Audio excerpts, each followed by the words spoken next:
So one of the things that I think is an important part of selecting people for a team that's going to be facing pressure is people that have an adaptive capacity to handle it.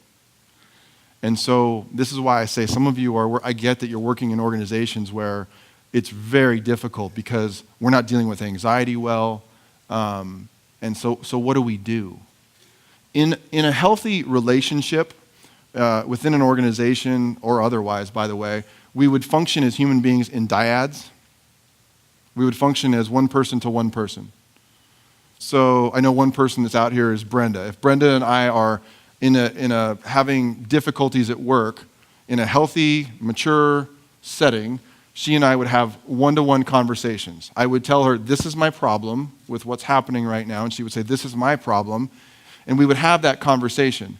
What happens in a system of people who are not working hard at this attention to self, they're not working at it, dyads become triangles.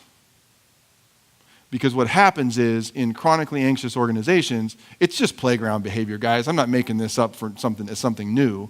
What happens in a system is if I'm frustrated with Brenda, I don't have the maturity to continue this conversation because eventually, if it gets hard enough, I'm going to go find Megan. And who am I going to talk to Megan about? Brenda. And in a chronically anxious system, now Brenda's going to go to the water cooler. We have a word for it. We have a title for this.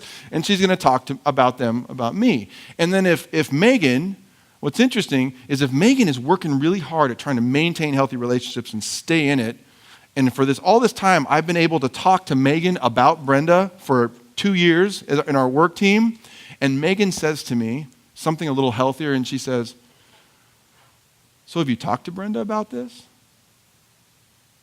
To the extent that I'm not working on this, what am I going to go do? Bingo. I'm going to go talk to Daniel. About who? Megan and Brenda, right? Like, this is what we do. And people will ask me, well, is it okay to vent the pressure? Like, is that okay? And I would say, maybe. Like, I think we all need a place to vent, but I think it comes down to an issue of intent. So what would it mean for us to have dyadic conversation? And when I heard one of the experts in this space years ago with a bunch of Microsoft managers, and he was talking about how families do this all the time.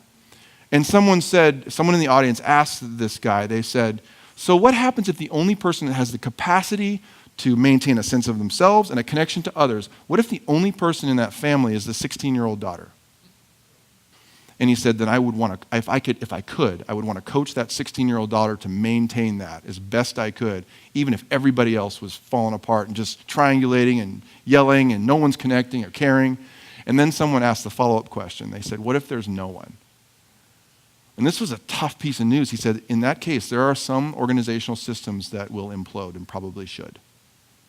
If there is no one willing to work at this, and if you guys do find yourself, many of you would find yourselves in middle roles where you don't have the power to make all these decisions, to set the charters and those kinds of things, I would want to coach you to do that, but I'd also want you to be aware that the culture that you're in, organizational cultures are powerful for when it comes to this stuff, about what healthy emotional functioning looks like, and it will tell you what the rules are. And if the rules are, you cannot be healthy here, you may have to go. Make a choice for yourself and find a new place. And if you are the leader, the fact is some of you guys are in the senior leadership roles where you're trying to figure this out, is that you do have that responsibility for setting that tone and saying, I'm going to model this from where I am and try to figure this out. I'm going to take some risks. So I think it's just, if you are that person, to begin to set the stage for not just what your organization is trying to do, but what it's going to be like for you all to work together.